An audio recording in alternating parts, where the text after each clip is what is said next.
Ok. Bom, boa noite a todos. Seja muito bem-vindo à nossa videoconferência, a primeira videoconferência da disciplina de Tecnologia e Informação. Para vários de vocês aí, é a segunda vez que a gente está se encontrando no curso de Administração Pública, né? Mas para quem não me conhece, ou para aqueles que já esqueceram o meu nome, porque afinal de contas já faz um tempão, né, que a gente se viu, eu sou a professora Ana Graziele. No semestre anterior, eu ministrei Administração Estratégica para vocês, e agora a gente está com a disciplina de Tecnologia e Informação, tá certo? À medida que o pessoal for chegando, a gente vai colocando aí na sala, mas a ideia desse bate-papo hoje é a gente conversar um pouco sobre um dos temas dessa disciplina, que para mim, é muito interessante, porque é uma disciplina que eu ministro na administração de empresas. E aí, quando abriu na administração pública, eu falei, poxa, bacana, mais bacana ainda, né? E aí, dentro da temática geral da disciplina, que fala sobre inovação, né, tecnologia, a gente vai falar hoje sobre um dos principais indicadores que é utilizado para falar ou para mensurar tecnologia, não só no Brasil, mas no mundo, que são as patentes, tá certo? Mas antes de falar das patentes propriamente dita, a gente vai falar um pouquinho aí sobre o contexto da disciplina, né, que vocês já tiveram oportunidade, acredito, de começar a fazer a leitura do nosso livro-texto. Eu coloquei no YouTube, era só para ser um vídeo para explicar, era para ser um vídeo de 5 minutos para explicar a atividade que era para ser feita. No fim, acabou virando 4 vídeos de, sei lá, 10 minutos cada um. Mas só para a gente fazer aproveitei e já falei alguns conceitos também lá que eu achei que ia ajudar um pouco para vocês. Mas antes da gente falar de patente, vamos conceituar um pouco e contextualizar um pouco essa questão da tecnologia. Então, assim, quando a gente fala de tecnologia, nos parece uma coisa que está muito ali na palma da mão, né? Está muito ali com a gente no celular, está aqui no notebook, está na internet.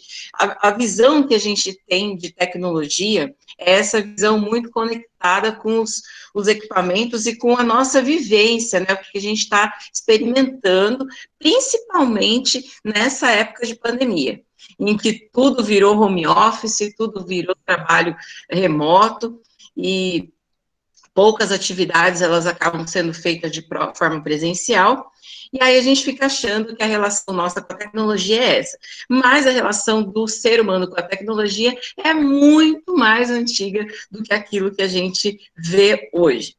Então, começando um pouco para fazer esse resgate, a gente está chamando de tecnologia todas essas possibilidades que surgem através da aplicação do conhecimento.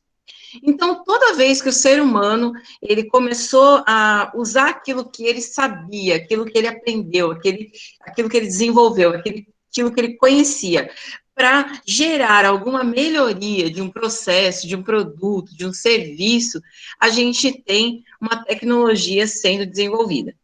E aí, a gente consegue, por essa definição, a gente consegue pensar o seguinte, que tecnologia está em tudo quanto é lugar. Até no pé do sofá da tua sala tem tecnologia, né? Puxa, mas no pé do sofá, professora? Sim, porque para desenvolver aquele pé do sofá, daquele tamanho, naquele formato, tem ali uma aplicação de conhecimento.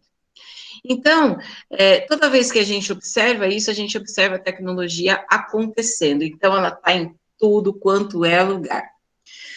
Só que, assim, a tecnologia, ela vai se materializando para a gente de algumas formas distintas. E ela está diretamente relacionada a um outro conceito que se chama inovação. Então, quando a gente pensa em inovação, a gente está pensando em todas essas melhorias que podem acontecer de forma incremental ou de forma radical no nosso dia a dia. E isso abrange tanto a administração de empresas, quanto a administração pública, abrange organismos públicos, quanto organismos privados, atividades lucrativas e não lucrativas. Então, a inovação como instrumento para a tecnologia chegar aqui na palma da nossa mão, ela está ali acontecendo também o tempo todo. Talvez a gente não perceba, porque muitas vezes as inovações, elas têm essa característica de serem incrementais. Se vocês já assistiram aquela videoaula que está no YouTube, que eu disponibilizei essa semana, vocês já devem lembrar disso, que a inovação incremental é aquela que ocorre de uma forma mais ligeira, mais suave, mais, digamos assim, talvez até menos perceptível em algum momento, tá? Ela é diferente da inovação radical, que é aquela inovação que transforma, que quebra, que muda os paradigmas da sociedade. Então, esses dois conceitos, inovação e tecnologia, eles estão diretamente relacionados e é com eles que a gente trabalha nessa disciplina de tecnologia e informação. Professora, você falou de tecnologia e tal, mas o que tem informação a ver com isso? Se a gente for pensar em termos de gestão do conhecimento e como que o conhecimento se constitui para as pessoas, a gente vai enxergar que tem uma espiral, digamos assim, né, que começa com o dado, né? Então, o que é o dado? É aquilo que a gente tem de forma mais bruta. Então, por exemplo, eu tenho agora 24 pessoas nessa sala. 24 pessoas significa um dado. É uma situação bruta que a gente tem e que reflete algum tipo de realidade. O dado por si só não significa muita coisa, não serve para muita coisa. Esse dado, ele precisa ser trabalhado, ele precisa ser analisado, ele precisa ser entendido, para daí ele começar a ter um pouco de utilidade. Quando este dado, ele passa por um processo analítico, e ele começa a ser entendido, interpretado, a gente tem a informação. Então, o que é a informação? É o dado já com uma certa análise, um certo trabalho. Quando você pega a informação e aplica no seu trabalho, no seu ambiente de vida social, quando você pega a informação e usa para alguma coisa, você coloca ela em prática, aí você tem o conhecimento. Então, a partir do momento que a gente trabalha com tecnologia, trabalha com inovação, a gente está trabalhando com informação também, no mínimo com informação, com a ideia, o desejo que essa informação, ela se torne conhecimento, ou seja, que ela tenha aplicação na nossa vida, na vida das pessoas. Então, o contexto da disciplina de tecnologia e informação, ela vem dessa historinha que eu contei para vocês agora, tá bom? Bom, é sabido, conhecido aí de todos nós que a inovação, ela puxa o desenvolvimento econômico. Eu acho que essa é uma das principais explicações que a gente tem, pelo menos a que eu mais gosto, né? Tem um viés meu aí. Mas a explicação que eu mais gosto para a inovação é que ela puxa o desenvolvimento econômico, que ela leva o desenvolvimento econômico de um país. Junto com a inovação, existem outros elementos que devem estar presentes, por exemplo, o empreendedorismo. Então, não adianta nada a gente ter inovação na mão se a gente não tem um comportamento empreendedor que faz essa inovação sair dali e, pum, transformar a realidade das pessoas, transformar o mundo. Então, nós conseguimos enxergar com isso que a inovação, ela é um instrumento para o desenvolvimento econômico acontecer, mas esse desenvolvimento econômico acontece através da atividade produtiva das empresas e da atividade que a administração pública tem em termos de prestação de serviço, em termos de disponibilização para a sociedade daquilo que ela precisa, ela espera, ela almeja. Então, a inovação está presente na administração pública? Sim, está, e como está? Né? O empreendedorismo está presente na administração pública? Está, deveria estar, né? Eu acho. E a tecnologia está presente na administração pública? Não há dúvida disso, não há dúvida disso. Mas existe essa presença, de repente, em uma maior ou uma menor escala. Então, isso é um pouco para a gente entender por que a gente estuda tecnologia e informação no contexto da administração pública. E aí, o que a gente pode dizer também é o seguinte: muitas vezes a gente se depara com essa coisa de não perceber como a inovação e a tecnologia estão presentes, principalmente na gestão pública. E por que a gente não percebe? Porque, às vezes, essa atuação, né, desses dois conceitos, a tangibilidade desses dois conceitos, ela não é assim tão fácil de a gente olhar. Às vezes ela está muito embutida, está muito escondida em alguma situação ali. Mas o fato é que, além disso, a gente consegue enxergar que a inovação ela é distribuída, digamos assim, em camadas distintas. Nós temos diferentes intensidades tecnológicas. O que significa isso? As organizações, os produtos e serviços, eles são desenvolvidos em níveis diferentes. Tá? A gente tem setores com alta intensidade tecnológica, outros setores com baixa intensidade tecnológica, e uma forma de medir essa intensidade tecnológica é através das patentes, tá? Que é o nosso assunto da conversa de hoje. E aí eu gostaria que vocês abrissem os microfones de vocês e as câmeras também, para me falarem, para me responderem uma perguntinha. Quem já ouviu falar de patente aqui? Não precisa ter medo, tá? Pode falar.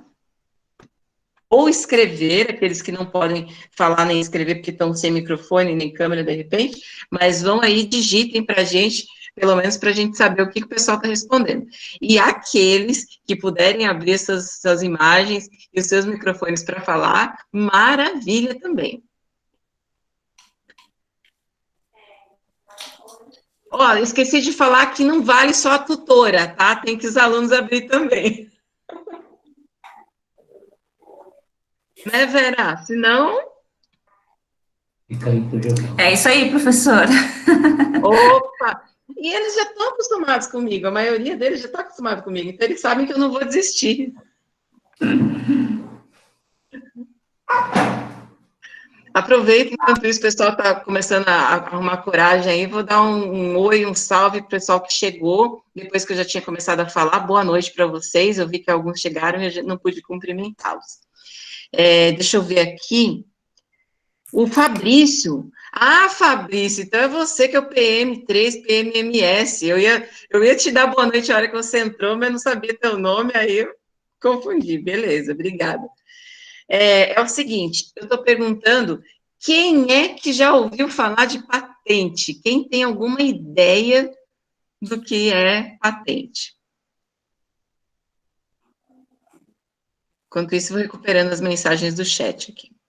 Antônio, você que abriu a câmera aí, fala.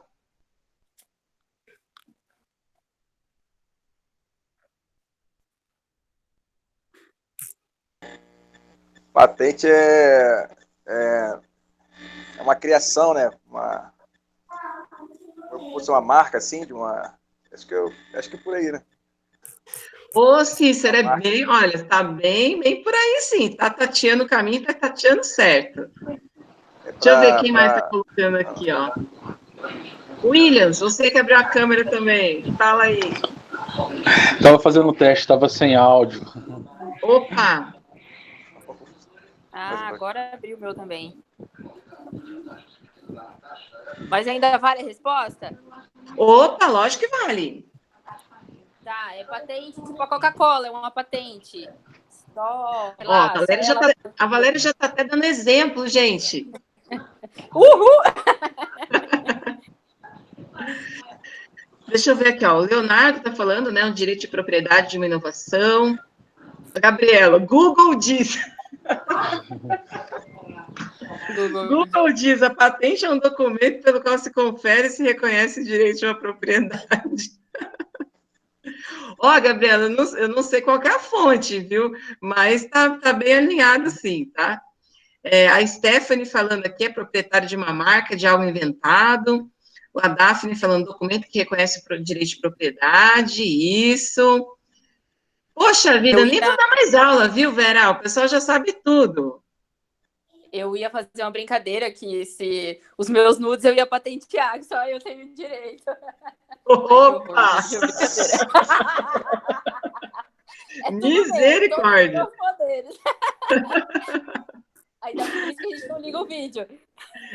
Na verdade é o seguinte, esse tipo de produção não caberia na patente, caberia em outro direito de propriedade. Mas é meu produto! Só eu tenho o direito de ostentar ele. Aí é o direito de imagem. Pois é, isso aí. Mas olha, foi o Williams que falou, né, direito de imagem? Foi eu. Tá, é legal. Olha só, a gente tem, eu acho que vocês colocaram aí várias questões que são importantes mesmo, né, que tem a ver com a questão da patente mesmo, mas de fato a gente temos aí uma diferença entre os vários tipos, digamos assim, de direitos de propriedade que nós temos, não só no Brasil, mas no mundo, né? Então, quando a gente fala primeiro vamos centrar a questão, direito de propriedade, né? Isso, inclusive, é um ramo que existe nas ciências jurídicas, então o pessoal aí, né, do direito, né, os nossos colegas advogados, como é que eles falam mesmo, os digníssimos advogados aí, né, os colegas doutores advogados, eles estudam muito essa questão de direito de propriedade, porque é digamos assim, um diferencial, uma vantagem competitiva, se a gente estiver falando de uma empresa em relação a outra, tá? Os direitos de propriedade, eles são configurados através das patentes, mas, por exemplo, também se configuram através de marcas, de direitos de imagem, como o Williams falou, e também através dos direitos do autor, né? Então, quando a gente está falando, por exemplo, de uma foto, de um vídeo, de uma letra de uma música, essas produções culturais, elas estão relacionadas ao direito do autor, que é regulado, inclusive, por uma legislação distinta daquela que a gente tem da lei da propriedade intelectual. Então, quando a gente fala de propriedade intelectual, nós estamos nos referindo às patentes, às marcas, e aí a gente pode chamar também as indicações geográficas, os desenhos industriais, os registros de software e ainda os registros de circuitos integrados. Tá? Então, tem aí uma legislação aqui no Brasil e no mundo que rege essa questão dos direitos de propriedade e que a gente precisa considerar e respeitar. Por que surgiu essa coisa do direito de propriedade, né? Acho que foi a Valéria que citou o exemplo da Coca-Cola.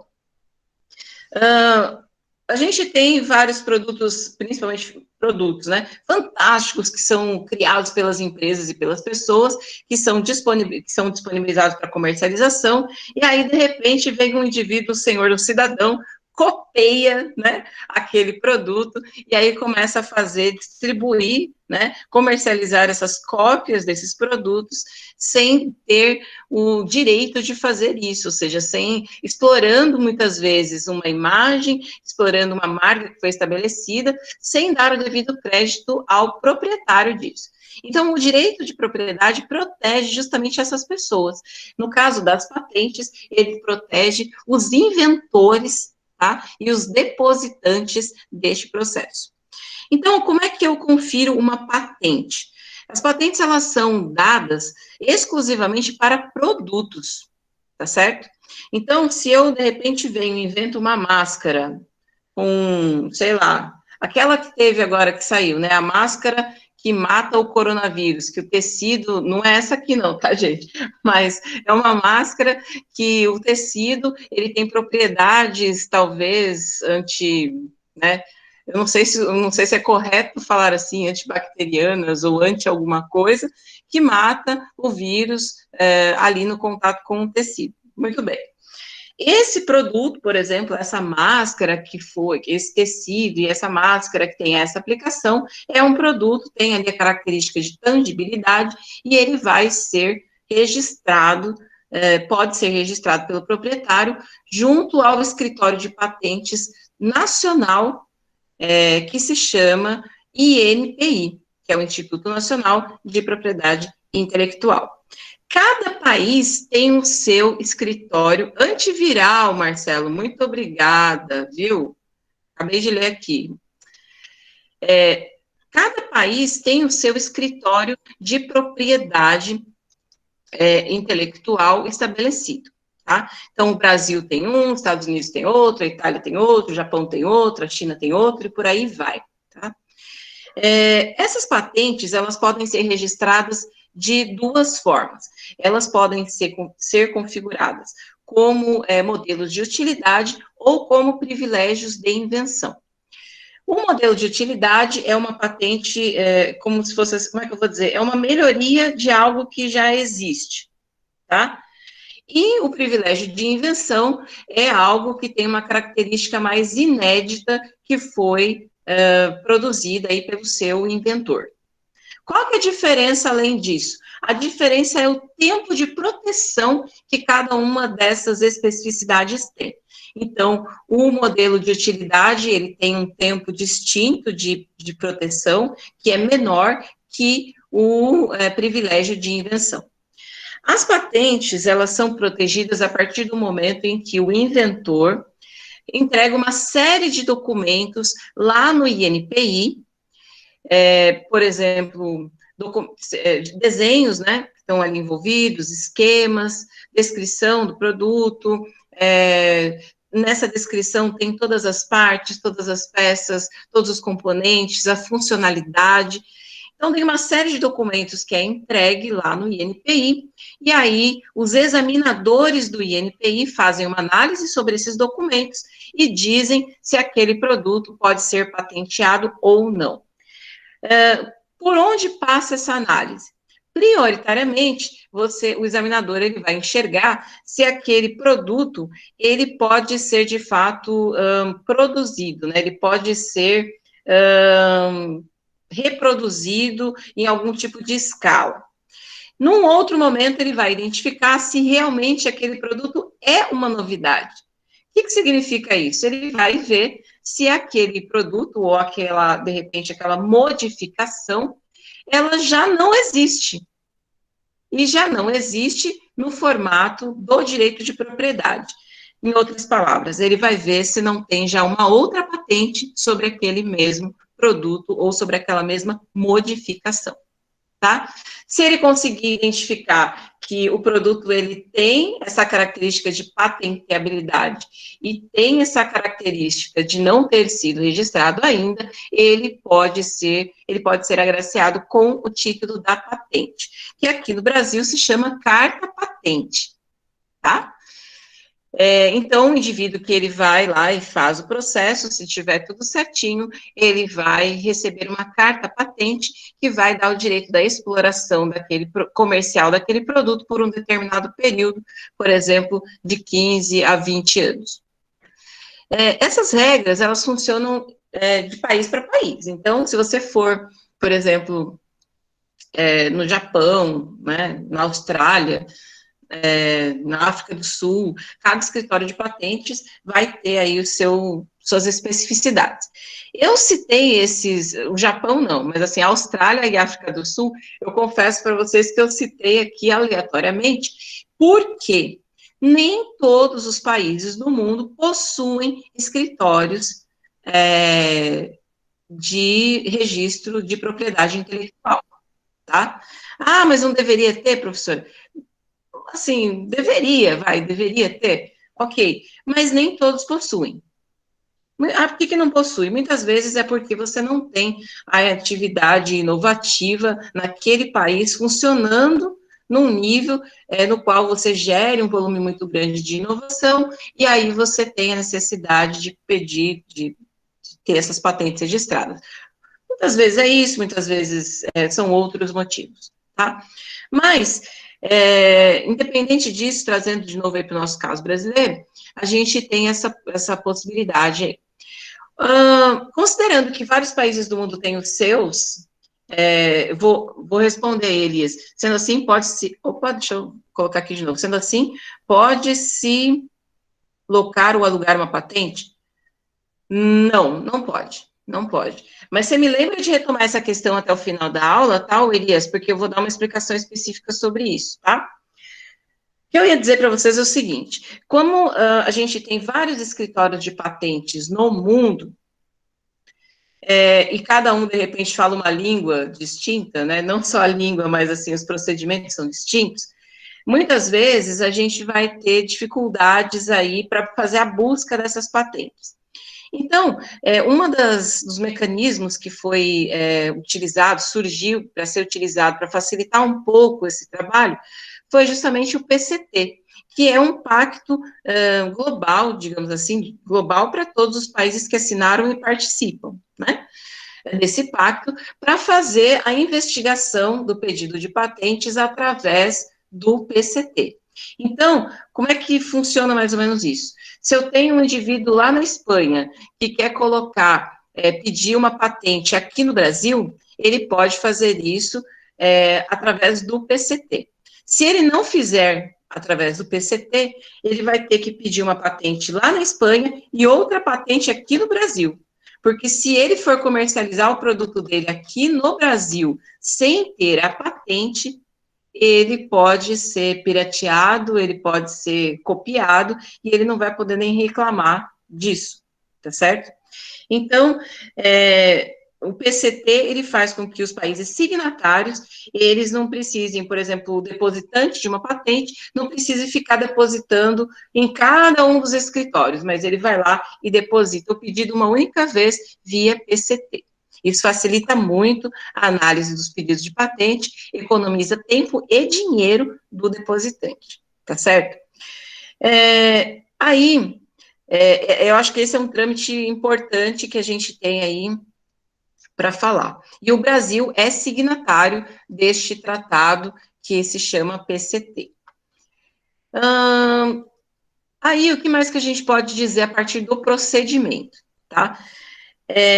Cada uma das etapas que você vai tendo para o registro de uma patente, tem ali uma taxa, um custo para ser pago. Aqui no Brasil, o custo para a emissão de uma carta patente é relativamente mais baixo do que se a gente considerar em países como Estados Unidos, por exemplo, né?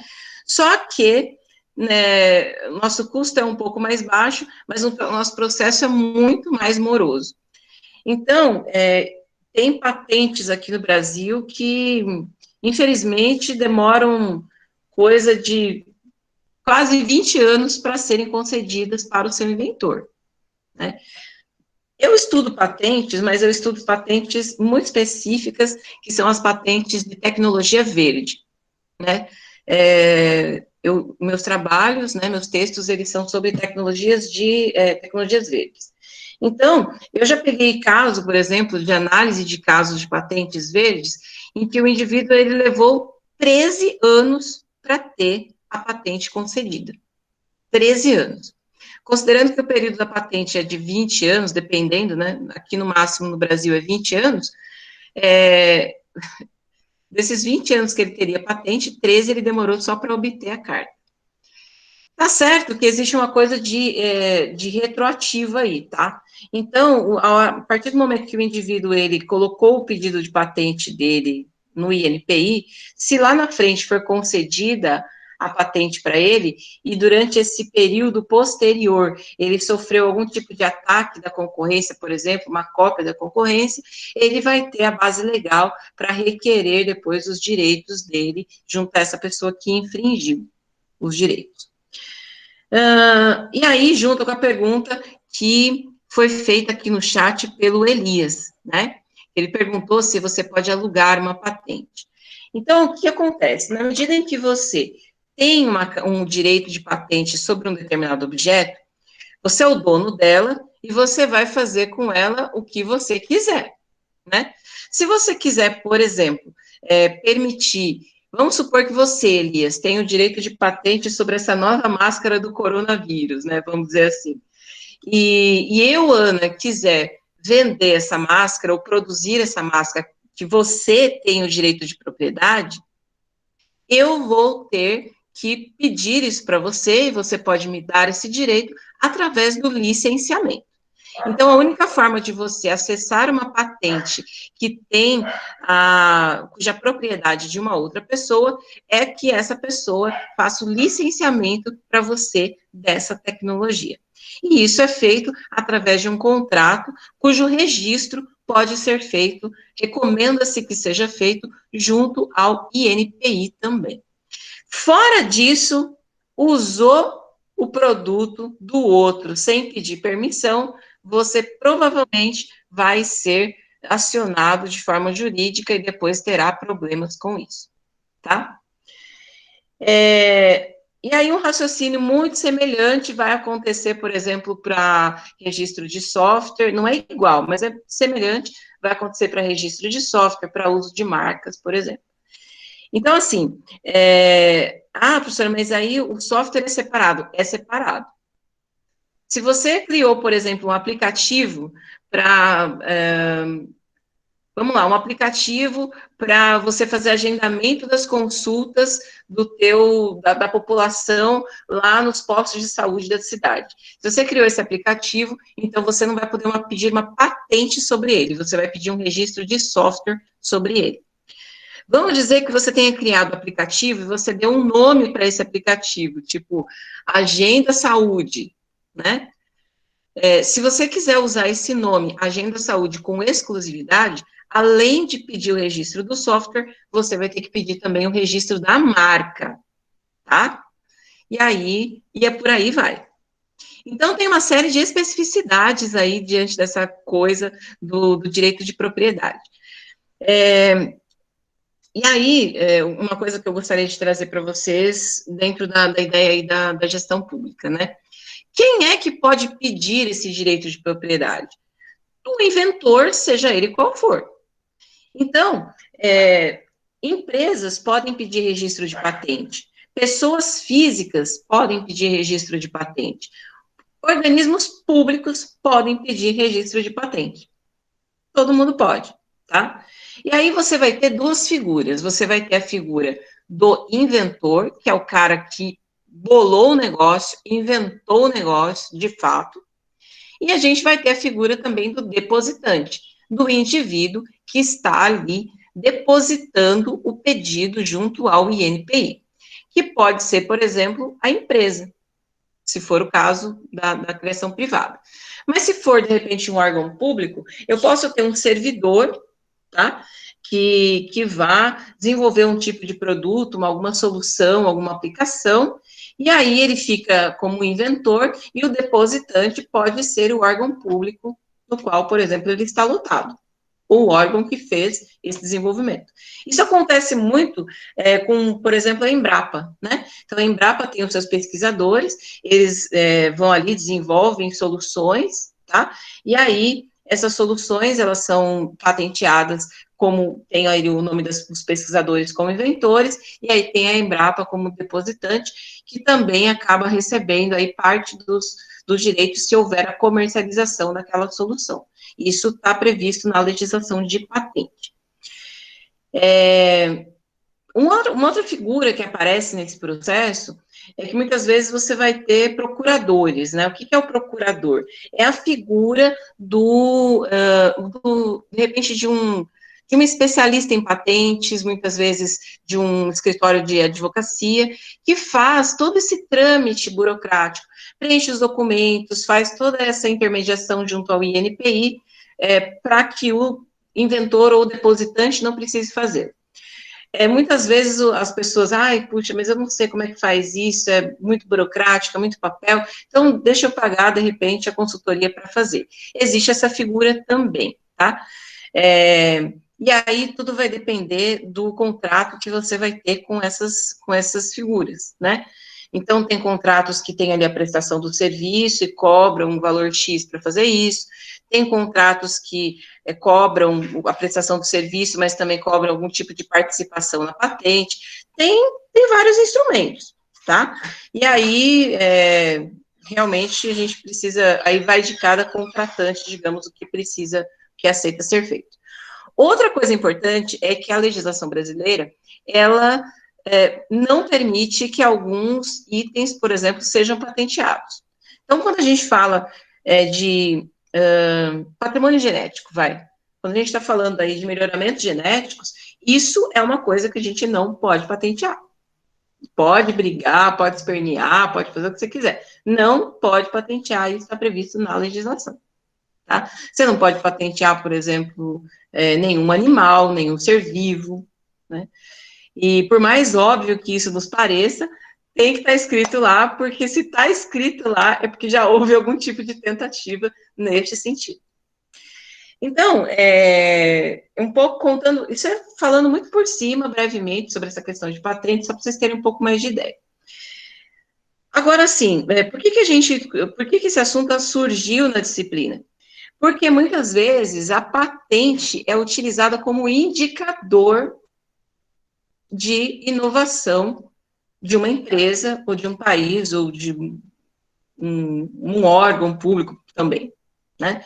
Então, você está assumindo o seguinte, que quanto mais patentes uma empresa, um órgão público, um país tenha, mais inovador ele é, tá? É isso que é a premissa que é adotada quando a gente fala do uso de patentes como indicador de inovação. E aí eu vou dirigir uma pergunta para vocês, pedindo que vocês abram as câmeras e os microfones novamente, para me responder essa pergunta. Vocês acreditam que é isso mesmo? Que as patentes são um indicador de inovação de uma empresa, de um órgão público ou de um país? E aí eu vou esperar a resposta de vocês. Enquanto isso, eu vou ver aqui no chat se chegou mais alguma perguntinha. Eu acho que sim, né?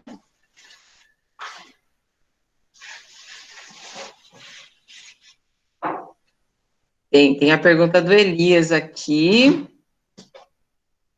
Mas antes de responder a tua pergunta, Elias, vou pedir para o pessoal se manifestar. E aí, o que vocês acham? Dá para considerar a patente como número de patentes como indicador de inovação ou não?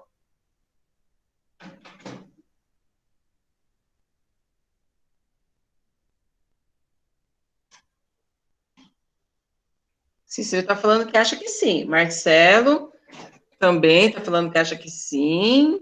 Pode falar. Quem que... Sim, Sibeli, o Google aqui falou que... Ah, mas esse Google fala demais, hein, ó. Eu vi uma definição aqui no site do Sebrae, professora.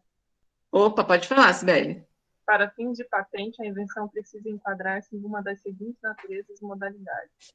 Privilégio de invenção, a invenção deve ser novidade e ter aplicação industrial, modelo de utilidade, nova forma ou disposição envolvendo ato inventivo que resulte em melhoria funcional do objeto. Uhum. É isso mesmo. Isso é o que está lá na legislação de propriedade intelectual, né? E você acha que isso aí serve para dizer que representa a inovação de uma empresa, por exemplo? Eu posso dizer que é uma empresa inovadora a partir do número de patentes que ela tem? Pode ser. Pode ser. É. A Valéria falou que o Google falou que sim, né? Ó, tá todo mundo aqui falando que sim, ó. Já que estão falando que sim, Antônio falando que sim.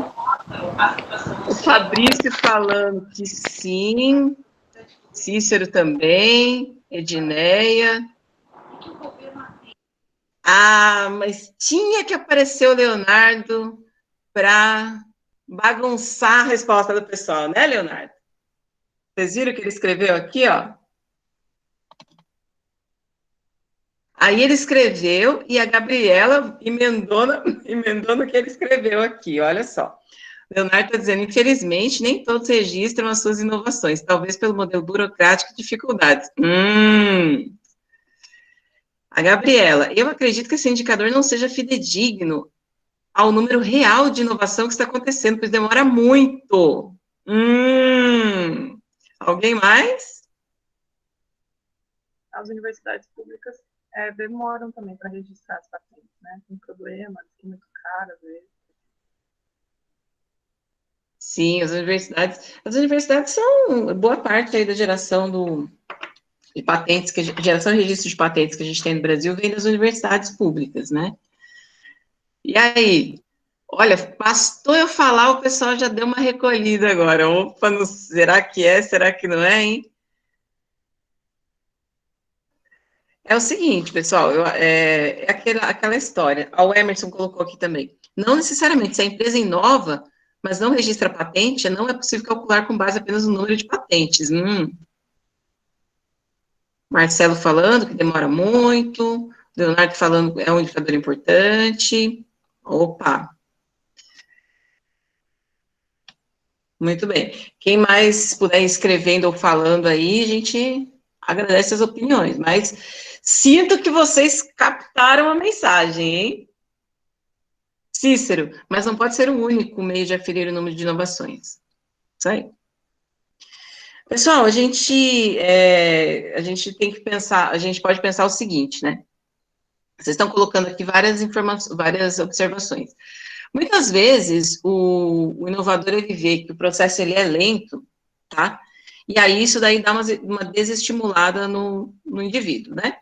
E fala, caramba, para que eu vou registrar um negócio? Vai demorar 20 anos para ter o registro, quando tiver o registro, já passou o tempo da minha patente. Então, de fato, a demora na análise, ela acaba sendo um desestimulador também, né? De fato. Outra coisa que vocês colocaram aqui, a burocracia é muito grande.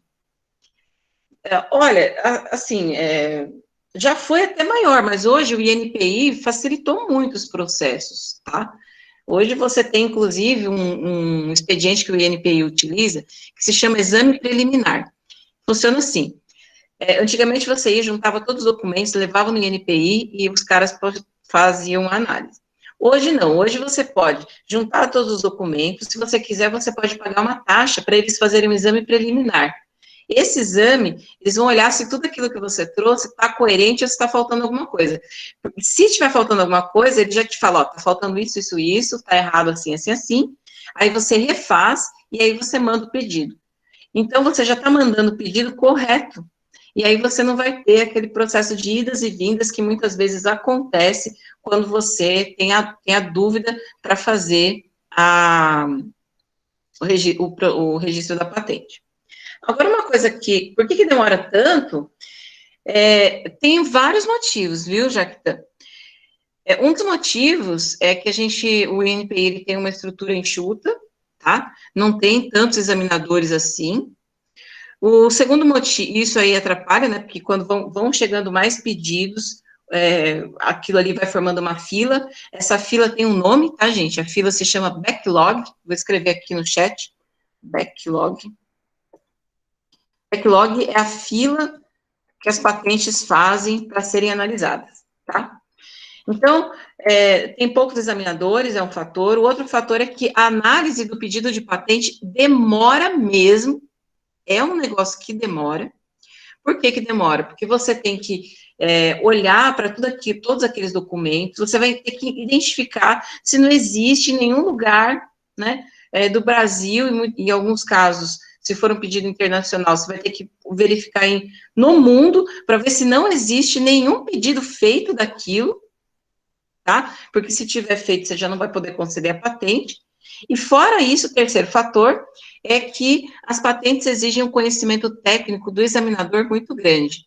Então, quando chega um pedido de um negócio completamente diferente, que foge ao conhecimento e à experiência técnica do examinador, ele tem que correr atrás disso para poder fazer análise. Então, de fato, não é um processo rápido, demora pra caramba, tá? Demora muito. Mas, isso se soma também a condições estruturais que o INPI tem. Mas, de fato, é muito tempo, né? Se a gente for analisar os backlogs que a gente tem de patentes aqui no Brasil, tem algumas coisas que a gente fica, né, falando, caramba, como que pode ser? E aí, por conta disso, tá? Por conta disso, dessa demora, muitas vezes, na emissão da patente, no mundo começou a funcionar um sistema que se chama exame de prioridade. O que significa exame de prioridade? Alguns tipos de patente, eles vão sendo examinados na frente de outros pedidos. É como se eles estivessem meio que pulando a fila. Ah, mas pode isso? Aí que tá. Não, qual pedido que pode, digamos, pular a fila? São aqueles pedidos que têm condições, características muito, muito relevantes que justifiquem isso. Por exemplo, o pedido de patente de um medicamento, né? Dependendo do tipo de medicamento, ele entra no exame de prioridade. Uma patente verde, que é o que eu estudo. As patentes verdes, elas têm prioridade. Por quê? Porque elas são inovações sustentáveis, elas vão, teoricamente, minimizar os impactos no meio ambiente, que é uma preocupação global. Então, aí, ela também tem a prioridade de análise. Quando o inventor, por exemplo, ele tem mais de, agora eu fiquei na dúvida, 60 ou 65 anos de idade, ele também entra na prioridade de análise.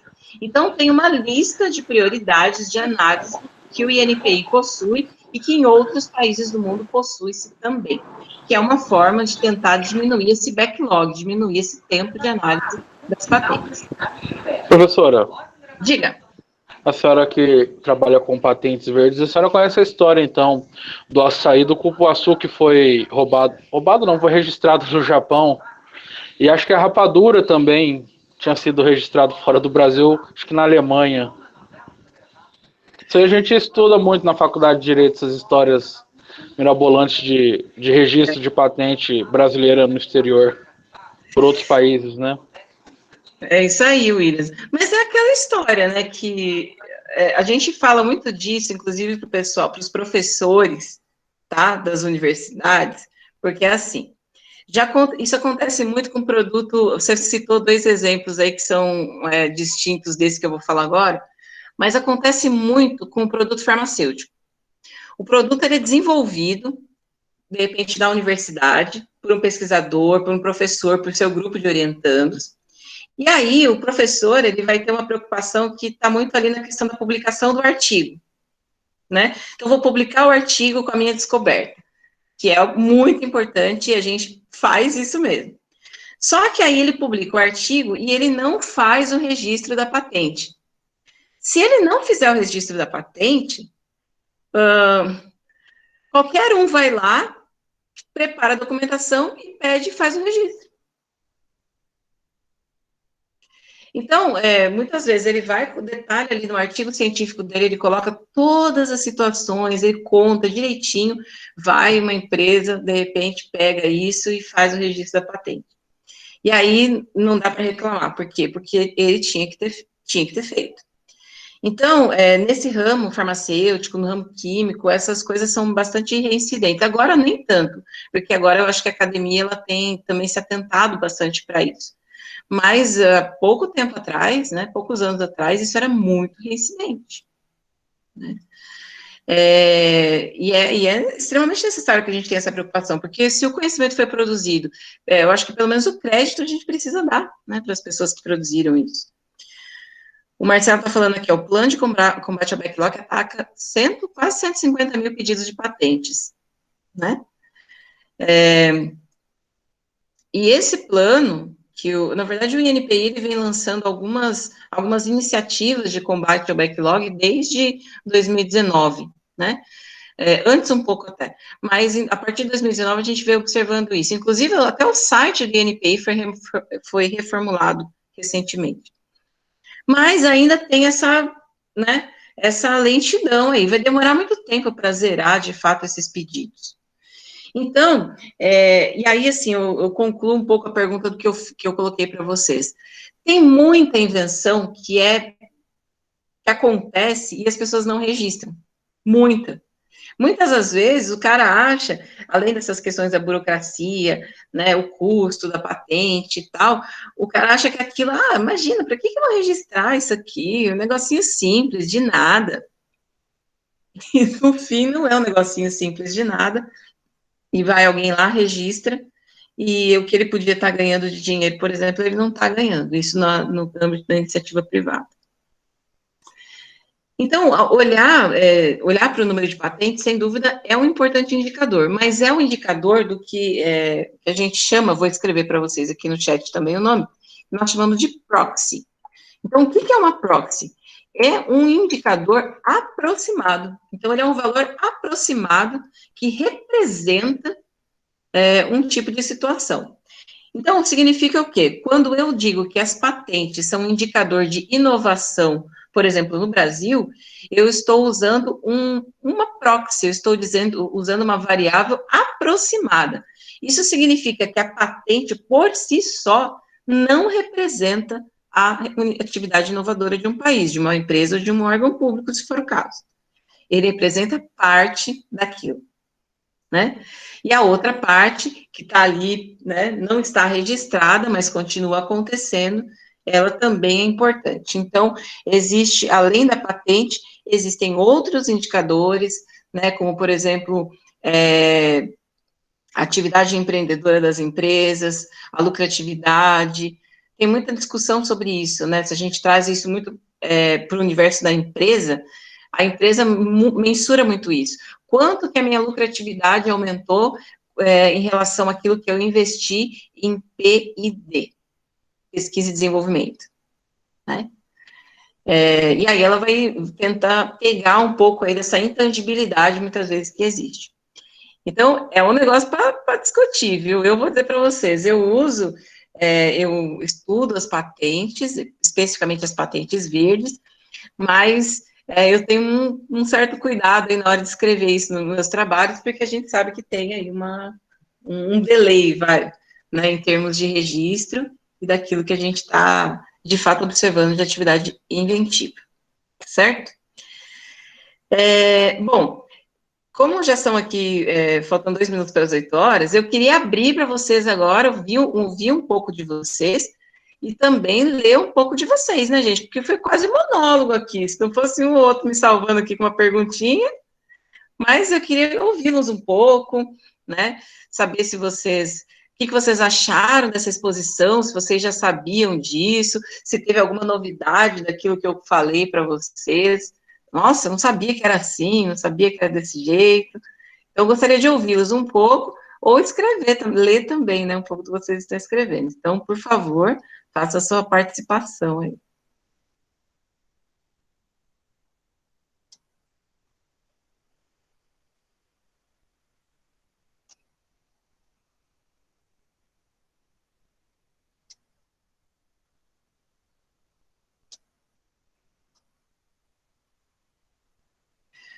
O Antônio dizendo que não sabia o que levava. Não sabia, Antônio, que levava tanto tempo assim? Pois é.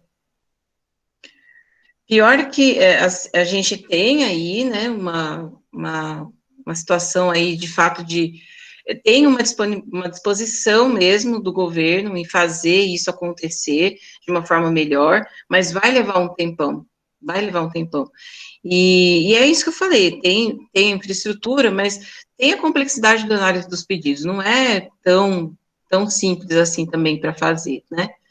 O Elias, se a pirataria é o espectro dos produtos patenteados considerados originais, seria obrigatório o Estado brasileiro manter a fronteira livre da importação de tais produtos, caso do PI.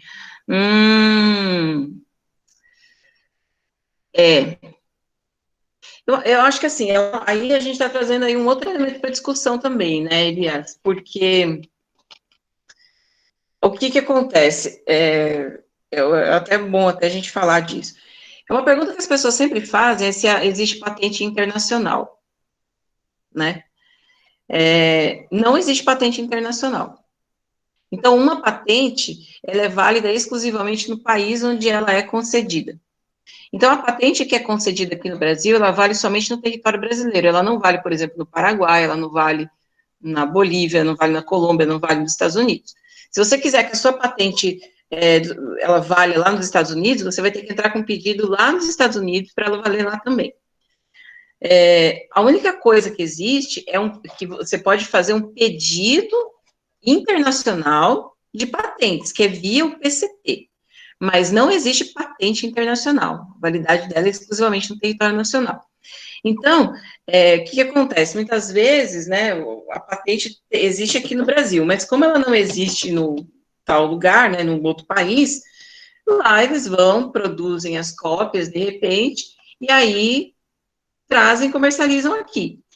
Quando chegasse, esse produto ele chegasse, digamos assim, ali na fronteira, ele deveria haver essa consulta, mas não sei como que isso acaba se procedendo lá, né? Então, assim, é uma outra discussão aí, né? Que eu acho que é super, super relevante, isso que você levantou. Aí, deixa eu ver aqui, a Vanessa falando que não lembrava que era 20 anos, né? O Leonardo, se aqui em Mato Grosso do Sul alguém quiser registrar uma patente, que órgão ou empresa ele deve procurar? O Leonardo, é sempre o INPI. É sempre o INPI. O único lugar onde você registra patentes no Brasil é no INPI. Quando você não tem um escritório local do INPI, você vai ter um agente que vai fazer essa recepção de documentos, tá? Mas hoje, até com a pandemia, o INPI está até recebendo o processo, tem muita coisa que está indo digital para eles. Mas o local de registro é sempre no INPI. Não existe registro em outro lugar. Se o cara virar para você, de repente, falar, não, eu faço o registro da sua patente. Mas onde que você vai fazer? Eu vou fazer não sei de onde. Não é não sei de onde. É no INPI. Não tem outro lugar para fazer isso. Cadê o Antônio? Mas o tempo de 20 anos começa a contar logo? Não. Não é bem assim, não. Tá? É assim, você vai ter 20 anos a partir do momento que você teve a patente concedida, tá? Patente concedida. O que vai acontecer é que, assim, se você, de repente, colocou o teu processo de patente ali, né? E ali, naquele momento, você começou a ter o seu direito infringido, você pode fazer uma solicitação, né, uma solicitação jurídica para que isso seja examinado, mas a carta patente, ela vai ter validade a partir do momento da emissão dela, tá? Olha, antigamente até tinha um pouco disso, né? O pessoal falava, tem efeito retroativo, mas hoje, eu pensei que se eu tivesse uma patente, seria por um tempo definido por mim. O que existe, o que é previsto é assim, você pode abrir mão de uma patente, tá? Então, assim, você vai lá, registra a sua patente, e aí, de repente, você ficou, sei lá, você ficou uns 5, 10 anos com ela. Aí você não quer mais, você quer abrir mão do seu direito. Aí você tem que instaurar um processo no INPI para você poder abrir mão disso. É possível, mas, assim, não é você que define o tempo que você vai usar uma patente. Patente tem um tempo, né? Marca tem outro tempo, marca, por exemplo, são 10 anos. O que tem maior durabilidade, digamos assim, de direito de propriedade é o direito do autor, tá? Mas não é a mesma legislação, é outra legislação. O direito do autor, tem ali algumas especificidades, tem coisa que é de 70 anos, tem coisa que é vitalícia e depois passa para os seus familiares, tem isso também, né? Mas aí já é outro departamento, vamos dizer assim. Marcelo falando, tem o site do INPI, isso, tem sim, Marcelo, tem o site do INPI, e assim, dentro do site do INPI, você tem ali a possibilidade de você fazer a pesquisa de uma patente. Então, se você quiser saber, por exemplo, se um produto X está registrado no Brasil, você pode entrar ali na busca do INPI, e aí você pode buscar pelo nome do produto, pelo processo, pelo número do processo, você pode buscar pelo nome do inventor ou do depositante, você pode buscar por várias ferramentas, ele é bem legalzinho aí para você ver isso. Só que assim, ele vai gerar para você documentos em PDF. Então, se você quiser, por exemplo, fazer que foi o meu caso, né? Para eu compor a minha base de dados para análise, eu tive que abrir um por um dos processos, olhar um por um dos documentos PDF para buscar as informações que eu precisava para compor minha base de dados. Que hoje, agora eu só vou alimentando, mas que no começo deu um trabalhão para fazer, né? É inpi.gov.br. Se tiverem curiosidade, vão lá e vejam. Tem o valor, o manual valor de patente. Isso, tem mesmo. Tem tudo que o inventor precisa, tá lá. Então, assim, eu preciso contratar um escritório de advocacia para fazer o registro? Do teu gosto, você pode contratar ou não, né? Mas a informação está toda disponível lá. Elias, os produtos piratas sem patente não são tão piratas, e por isso a forma de ajustar a balança é taxar a importação com impostos.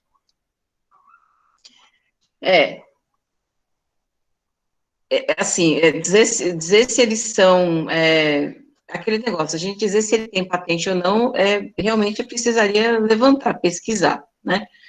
Mas o fato é que existem muitos mesmo produtos que são cópias, de fato, daquilo, né?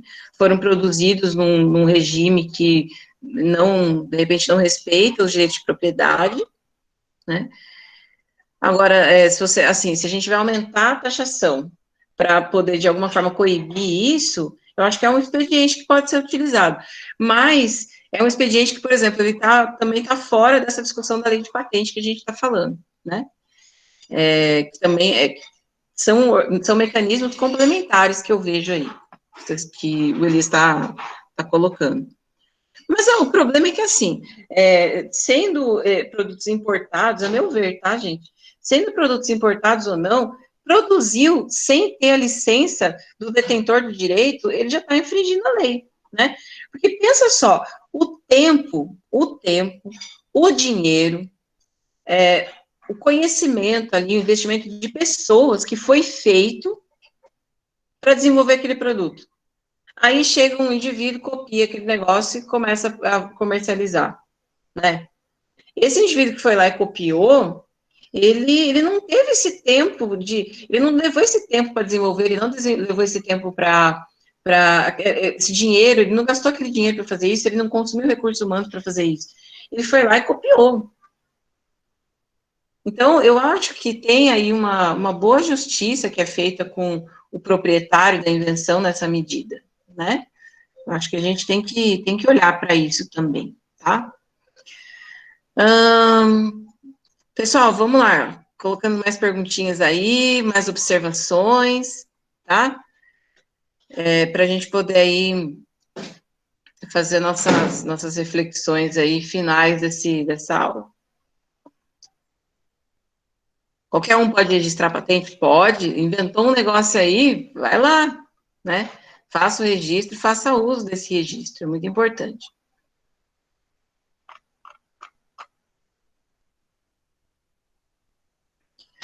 Após o período de 20 anos, se ela pode ser renovada? É a Vanessa que está perguntando isso, né? Então, Vanessa, a legislação atual brasileira, ela prevê que você possa fazer um pedido aí para o INPI para a patente ela ser renovada, né? Seja o modelo de utilidade ou seja o privilégio de invenção. Mas aí, de novo, vai cair naquela análise do INPI para ver se atende às características de renovação, tá? Que aí é um outro manual que eles vão seguir para fazer essa análise, mas é possível fazer esse pedido, sim. Se ele vai ser concedido, é outra história. É a mesma coisa do pedido de patente. Não é porque você entrou com o pedido que ele vai ser concedido. Pode ser que não. Inclusive, ele pode não ser concedido se ele não atender aqueles requisitos que a gente falou, né? O que a legislação traz.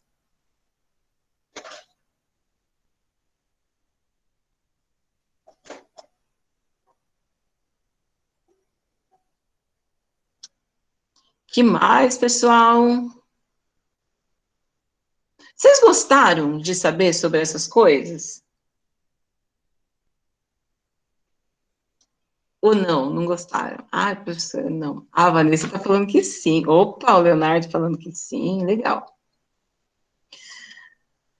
Então, ó. Peraí. O Marcelo falando aqui. E sobre a quebra de patente sobre software, tem alguma normatização? Vou anotar outra coisa que eu preciso falar para vocês, senão eu vou esquecer aqui. Marcelo, vou te confessar um negócio. Registro de software não é a minha especialidade, tá? Então, eu conheço mais a legislação de patente do que a legislação de registro de software. Agora, assim, esse negócio vamos falar no geral de quebra de patente, tá? Esse negócio de quebrar a patente é uma coisa que assim, às vezes, eu acho que vai mais até para o folclore do que outra coisa, tá? Porque para você quebrar uma patente, quebrar, entre aspas, uma patente, isso aí nem é feito no INPI, isso aí é feito na justiça, né? Então, o INPI, ele vai, uma vez que ele concedeu a patente para um produto, né, ele não vai quebrar essa patente, está concedida, está concedida. Então, essa discussão, por exemplo, ela, se alguém diz e fala, não, mas não está errado, porque eu já tinha esse produto, sei lá, qualquer motivo, essa é uma discussão que vai se dar lá na justiça. Então, a justiça vai fazer essa solicitação. Acontece, viu? Acontece. Inclusive, nas patentes verdes, eu já examinei alguns casos desses, que o indivíduo, ele teve a carta patente concedida, e aí aparece lá, dentro do processo, aparece a determinação judicial de que aquilo não está valendo, tá? Mas aí, assim, é caso a caso, e eu acredito que tenha questões aí de sigilo envolvidas, porque são documentos que, inclusive, a gente não consegue ter muito acesso pelo site do INPI, tá? Então, mas isso é a minha experiência da patente. Não, de software eu não sei te responder, posso procurar até para me informar e saber para te falar, mas eu imagino que tem aí siga alguma coisa parecida com isso, tá?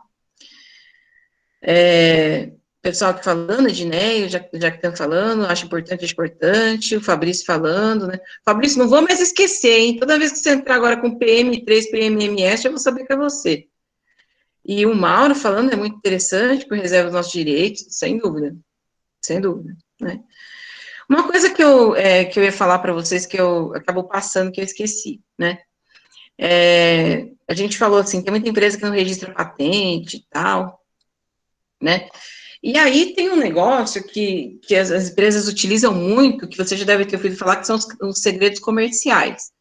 Eu estou trazendo isso muito para o universo da empresa, eu sei que o nosso curso é administração pública, mas eu estou trazendo isso muito para o universo da empresa, porque é o universo onde a gente mais observa essa briga pelo direito de propriedade, né? A gente não tem muito... existe no âmbito público, mas, assim, nas empresas é muito mais recorrente. Então, assim, muitas vezes, o que as empresas, elas fazem? Ao invés de registrar patente, elas resolvem ter os seus segredos industriais, os seus segredos comerciais. Então, o caso, por exemplo, de fórmulas de refrigerante, né? Por que, de repente, uma determinada empresa não registra a fórmula do refrigerante? Porque toda vez que você está envolvido, você coloca uma patente, eu acho que vocês devem ter entendido isso já, os documentos da patente, eles são documentos públicos. Se qualquer um que entrar no site do INPI consegue ver o pedido da patente, os desenhos, tudo. Porque essa que é a contrapartida, entenderam? Então, assim, o Estado te dá o direito de você usufruir os bens econômicos advindos da patente, e na contrapartida você divulga aquelas informações de forma pública. Por quê? Porque quando cessar o pedido da patente, o seu direito cessa, e aí outras pessoas podem usufruir daquele produto, tá? Tem isso, e também tem um outro motivo, que na verdade é assim, as pessoas, elas olham para aqueles documentos, e a partir daquilo, elas conseguem pensar em inovações que podem ser feitas. Então, ele vai lá e olha, por exemplo, assim, a descrição ali do teu produto, e fala, puxa, o cara usou tal material para fazer isso. Então, mas ele podia ter usado tal coisa. Vou fazer uma melhoria usando outro material. Então, ele disponibiliza tanto para comercialização, depois do período, e aí ele disponibiliza também para melhoria do conhecimento, né? Agora, então, baseando-se nisso, muitas vezes, o inventor, ele pensa, eu não vou fazer o registro da patente, por quê? Porque o meu documento vai ficar tudo público ali. Eu vou ter que colocar tudo público. Porque se você omitir itens na documentação da patente, o examinador vai falar para você, tá, mas não está claro para mim esse negócio, você pode arrumar o documento aí, tá? Então, a empresa fala, poxa, se eu colocar uma patente, todo mundo vai ficar sabendo o que eu estou fazendo, do jeito que eu estou fazendo. Então, ela resolve proteger essa informação via segredo industrial, via segredo comercial. Aí, professora, mas isso não é garantia. Na verdade, de novo, né, nada é garantia, tá? Mas ali a empresa, ela vai, de repente, às vezes, ela vai usar algum tipo de contrato de confidencialidade com o funcionário, né? Ele vai, de repente, trazer esse comprometimento do funcionário com a proteção daquela informação. Então, tem muita empresa que entende desse jeito também, tá? Até que ponto isso afeta o número de patentes que são registradas, a gente não tem como quantificar, mas existe isso também. Já que estamos falando aqui, né, uma vez eu fiz pesquisa nas casas das pessoas que tinham criado algo, mas que muitas vezes não colocavam no mercado por falta de dinheiro. Aí seria, de repente, será por conta do valor do registro da patente, hein, Jactão? Ou era para produzir mesmo? Agora fiquei um pouco na dúvida com a tua colocação. Gente, se a gente for comparar o custo de registro de patente no Brasil com os Estados Unidos, é uma coisa assim. Tem patente nos Estados Unidos que vai custar $22.000 para você registrar. $22.000. Se a gente comparar com o custo aqui no Brasil, é bem mais baixo. Ô, Williams, você não quer falar alguma coisa? Você está colocando a tua câmera aí? Você colocou já, eu não vi antes. Eu não sabia se você queria falar. Desculpa, viu? Não, tô só prestando atenção, que eu resolvi ligar ela mesmo. Pode falando. Desculpa eu aqui, eu pensei que você queria falar também alguma coisa. Não. Pessoal, tem muitos aí segredinhos aí da história das patentes aí para a gente desvendar. A gente pode até marcar um outro dia, né, para a gente conversar mais sobre isso, ou se quiser, $22.000, pois... Ó, Gabriela, como é que eu vou dizer assim para você? Assim, depende muito do processo também, mas tá? De quem está colocando, porque assim, para a empresa tem um valor, para o inventor individual tem um valor, mas aqui no Brasil, deixa eu lembrar do último caso que eu vi, que foi de uma empresa, foi de uma patente verde. Eles não chegaram a gastar R$3.000 para fazer isso, tá? Já que tá falando aqui, é para produzir. Para produzir. Então, mas aí é aquele negócio, né? Aí, de repente, o indivíduo ele podia registrar a patente e depois licenciar para alguém produzir, né? Era uma possibilidade. O Elias aqui, certa vez discuti com o engenheiro da Tigre, porque um produto da AMAN... Peraí. Certa vez discuti com o engenheiro da Tigre, porque um produto da Amanco que ele divulgou como se fosse uma invenção deles. O cidadão me incomodou por muito tempo por isso, tentou justificar ao máximo, pois traria problemas a eles. Eu não sei se eu entendi direito aí o caso em si. Mas, assim, se não for, você me corrige, tá, Elias? Mas, assim, um funcionário de uma empresa divulgou que um produto de outra empresa, que era de propriedade da outra empresa, era dele. Não sei se é isso, tá? Se não for, você me corrige. Mas, assim, eu tenho que ver o contexto, né? Eu não sei exatamente o que aconteceu aí nessa situação, porque se for, a gente está falando aí, quando a gente fala de direito de propriedade, a gente tem toda essa coisa aí eu não sei, ainda mais sendo empresas grandes, assim, não sei, talvez não tenha entendido a sua pergunta também, tá? A sua colocação. Mas, geralmente, essas empresas maiores, elas têm muita preocupação com essa coisa do direito de propriedade, elas não costumam deixar passar essas coisas não, tá? Mas, assim, é uma cultura que aqui no Brasil também ela ainda está se estabelecendo. Se a gente for comparar o direito de propriedade do Brasil com outros países como Estados Unidos, Japão, por exemplo, nossa, eles estão anos-luz na frente da gente ali, porque já tem uma cultura diferenciada em relação a isso, né? São países nos quais o direito de propriedade, ele é muito respeitado, né? Muito valorizado e muito respeitado.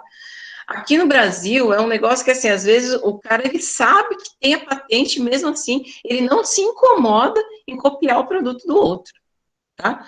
Tem uma marca de calçados, né, que tem aí um preço bastante elevado, e as meninas vão conhecer bastante aí, né, se a gente falar o nome, mas ela tem um preço bastante elevado, são calçados que usam,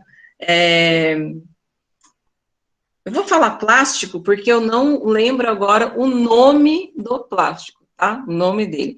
Mas eles são frequentemente copiados, então o pessoal lança um produto, e aí vai e copia o produto e coloca para vender. O calçado original vai custar, sei lá, 180, 190, 200 reais, aí você vai lá na banquinha, você compra por 20 reais. Então, e é notório, é conhecido, sabido que a empresa ela tem o registro dos produtos, mas mesmo assim não consegue coibir as cópias, né? Marcelo, existe também no INPI o site da academia, é legal, boa lembrança essa que você fez. O INPI tem, né, os seus cursos de formação de mão de obra superior, de mestrado, doutorado. São cursos muito bons, muito legais, e fora isso, na academia do INPI, tem cursos específicos que são oferecidos em parceria com a WIPO, que é a organização internacional que regula essas atividades de patentes. Então, tem vários cursos lá disponíveis, cursos muito bons, tem cursos gratuitos, inclusive, que você pode fazer, tudo online. Tem presencial também, quer dizer, agora, acho que não está tendo presencial, mas tem cursos presenciais e cursos online, são cursos muito bons, acho que é super recomendável aí. Estava tendo as defesas de dissertações por videoconferência. Ó, tá vendo? Ah, olha, Marcelo, você me falou isso, eu nem sabia, viu? Agora eu entendi por que a gente, eu tinha ali algumas coisas para conversar, e aí a gente estava notando aí o pessoal bastante ocupado, então era esse o motivo. Legal. Teve uma 16, legal. Nós temos, acho que, alguns funcionários nossos, ou talvez um funcionário nosso que está fazendo aí, né? Não sei se é lá nesse programa especificamente, mas está estudando essas questões aí de patentes mais a fundo também. Mas olha, gente, eu acho que vale super a pena a interação que o Marcelo fez. Vou colocar aqui para vocês Deixa eu pegar aqui. Eu acho que vale super a pena para quem tiver curiosidade mais de saber sobre esse assunto, né? Consultar o site mesmo do INPI, bem bacana, tem muita informação. Se você quiser consultar se um produto aqui da universidade, ele já está patenteado ou não, vá lá, dessa olhadinha aí. Esse aqui é o site que coloquei no chat para vocês. Eu acho muito, muito legal, muito útil. Quem quiser depois, se tiver curiosidade sobre conversar um pouco mais sobre as patentes verdes, estou à disposição. A gente vai apresentar esse ano pelo menos 2 trabalhos em eventos, né, um internacional, 2 nacionais sobre esse assunto. Quem quiser saber mais disso, a gente pode depois conversar também, né?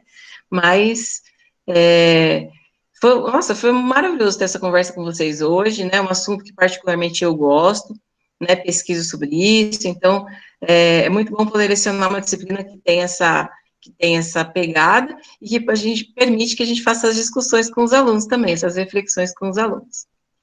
Muitos cursos bons mesmo, Marcelo, demais, demais. Muito recomendável para quem tem essa curiosidade acessar esse material. Bom, a gente tem, só antes de encerrar, pessoal, deixando uma lembrancinha aí para vocês, né? A gente tem a atividade número 1, que foi pedida para vocês, que tem os vídeos que a gente postou lá no YouTube, com as explicações de como fazer e as explicações de alguns conceitos também, tá? No dia 26, salvo engano, não, é dia 26 mesmo, a gente vai ter nossa prova, tá, da disciplina. Então, na semana que vem, na sexta-feira, eu marquei um chat para a gente fazer um bate-volta aí, de repente, de algumas questões para a prova, né? Alguns pontos que vocês possam estudar. Então, quem puder participar do chat na semana que vem, tá convidadíssimo para estar aí com a gente, tá? E aí, Bom, aí eu acho que é isso. Quem estiver fazendo atividade, tiver com dúvida, pode me mandar o e-mail, pode tirar suas dúvidas antes de entregar a atividade. Vocês sabem que eu estou sempre aberta para poder ajudá-los também, tá? Bom, Vera, tem alguma coisa aí para acrescentar? Gostaria de fazer alguma observação? A Sara também? Não, professora, não tem nada para acrescentar. Sua aula, como sempre, muito boa, muito esclarecedora. Obrigada. Ô, Vera, obrigada eu. Vitória, Opa! Ai, que vozinha que é essa aí? Pode falar, fala oi, professora. Oi, tudo bem? Mais alguma coisa, Sara? Não sei se gostaria de fazer alguma colocação.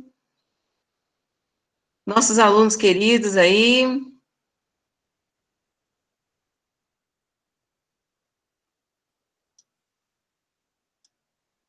Não? Bom, então acho que vamos encerrar por hoje, na verdade. Ó, só eu perguntei o não, o Williams deu um não, professora. Sextou, professora. É isso aí. Pessoal, eu que agradeço a presença de vocês, tá? O pessoal agradecendo aqui. Sou eu que agradeço vocês por me ouvirem numa sexta-feira à noite, 1h30, a professora tagarelando aqui. 1 hora, gente do céu, vocês vão, 1 hora vocês vão reclamar para o professor Guilherme de mim, de tanto que eu falo. Mas fazer o quê, né? Nada, mas aula importante. Uma vez eu fui consultado de como fazer um registro, né, de uma música. Nossa, eu fui pesquisar porque até então nunca tinha feito nada nesse sentido e dá trabalho, hein?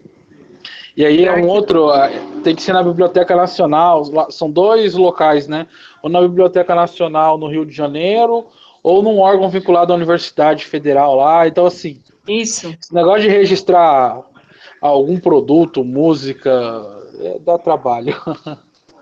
Então, mas eu acho, viu, Williams, que essa que você pegou aí registrar direito do autor é bem pior, bem mais difícil que a patente, viu? É bem mais complicado. Acho bem mais complicado que o patente. Mas eu espero que você... como era daquele estado... Não, tinha que mandar todo o processo, a partitura em DVD, vídeo gravado, ela encadernada... Era bem... Eu tinha que mandar a letra, a música, a partitura, tudo. Uhum. Esse processo aí eu conheço só na teoria. Eu não mexo com isso, nunca mexi, não estudo isso aí. Mas pela teoria, nossa, é muito mais difícil que a patente, eu acho. Misericórdia. Bem complicado. Então, ó, sucesso para você aí, hein? Então, eu posso falar só uma coisinha, William, professor? Oi. Eu fiz, meu pai, ele compôs já algumas músicas, né? Algumas não, várias, né? E eu já solicitei 2 vezes já registro de música, né? Só que, assim, o processo, ele é, assim, chatinho, mas ele é bem rápido, sabe? Não, menos de 1 ano sai. Em menos de 1 ano, eu recebi o certificado de registro das músicas. Então, assim, é bacana. Ele é mais rápido, sim. Só que ele é bem complexo. Gente, olha, eu não tenho esse talento aí que algumas pessoas têm, né? Aliás, nossa, minha voz é horrível. mas olha, eu acho que assim, eu acho que tem que proteger mesmo, sabe? Eu acho que tem que ter, eu acho que quem criou, quem fez, você tem que proteger. Eu acho que a gente precisa criar mais essa cultura aqui no Brasil, disso, né? E proteger e também respeitar, né, os direitos de quem tem isso. É um processo talvez longo, talvez mais complexo para a gente que está aqui no Brasil, mas a gente precisa fazer, porque é só desse jeito que a gente se insere também num contexto competitivo global de uma forma mais eficiente também, penso eu. Mas é isso aí então, pessoal. Vou me despedir de vocês aqui, agradecer aí as palavras, né, agradabilíssimas aí, os agradecimentos de vocês, elogios, eu que agradeço a presença de todos. Ó, me pediram para pegar leve na prova, sempre pego leve na prova, tá? Não vem com essa. Mas pode deixar que a gente vai compartilhar os tópicos, digamos assim, que vocês devem estudar preferencialmente durante essa semana. E ainda vai ter, durante essa semana, vai ter alguns videozinhos que eu recomendo que vocês assistam, porque eu não vou fazer só 2, não, tá? A gente vai fazer mais. Tem uns videozinhos que eu recomendo que vocês assistam e o chat semana que vem, tá bom? Eu vou encerrar a gravação aqui e aí a gente pode